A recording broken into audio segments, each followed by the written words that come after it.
Hello everyone, and welcome to Restorative Health Solutions. If you understand what's making you sick, then you can start to understand how to get better. More information is power.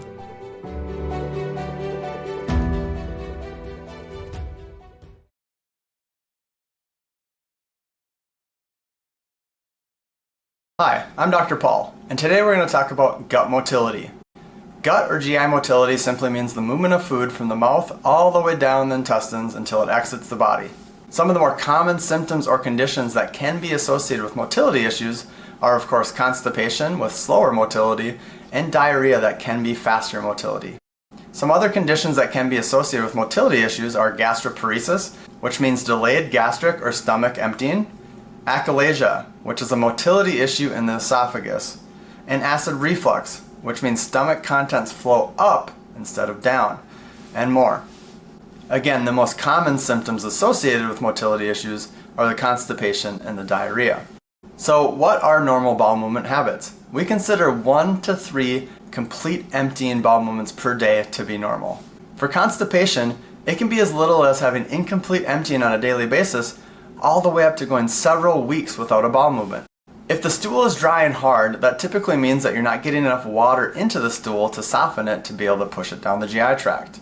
Another common complaint is incomplete emptying, where patients just don't feel like they're completely evacuating all the stool. With incomplete emptying, sometimes the stool is still really dry, sometimes it's normal consistency, but we just can't completely empty the stool.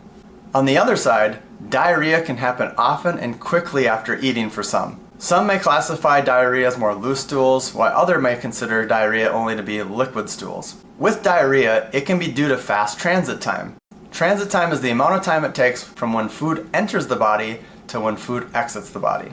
Sometimes you may also see undigested food in the stool when it comes to diarrhea. If the transit time is too fast, the question should be, why? Is it from a stress response in the body?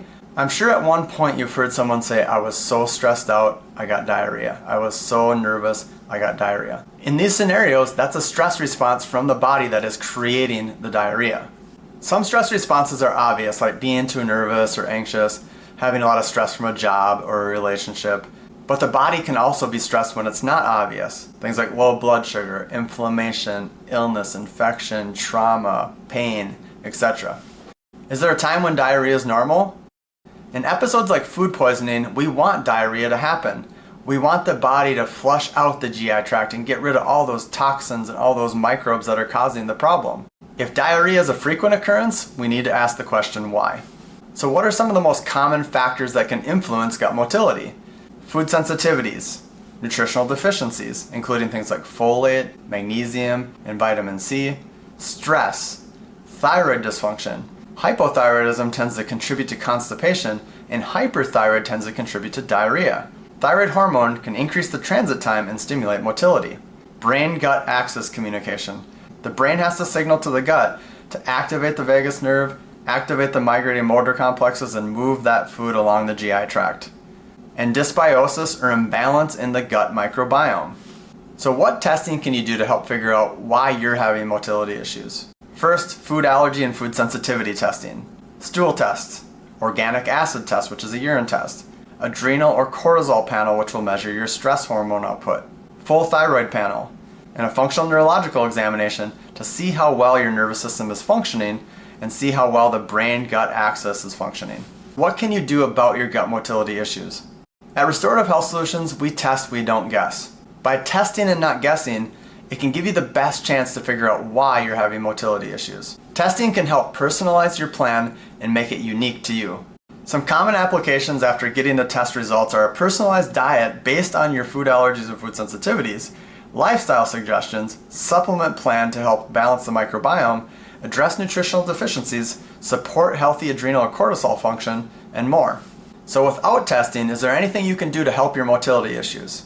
Diet can be a huge factor, which is why it's important to test and not guess. Some of the more common food culprits are grains, including things like wheat, corn, rice, oats, etc., dairy, soy.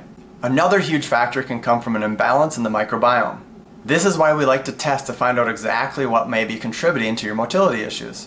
Some common supplements that are used to help address temporary constipation are magnesium, especially ozonated magnesium or magnesium citrate, vitamin C, cape aloe, which is more of a natural laxative, fiber, dairy-free colostrum. Supplements that are often used to help diarrhea are dairy-free colostrum and fiber. As always, we recommend test, don't guess. Also, make sure that you consult with your healthcare practitioner before starting any supplements to make sure it's the right choice for you. Well, I hope you learned a little bit about motility issues today and some things that you can do about it. And until next time, I'm Dr. Paul.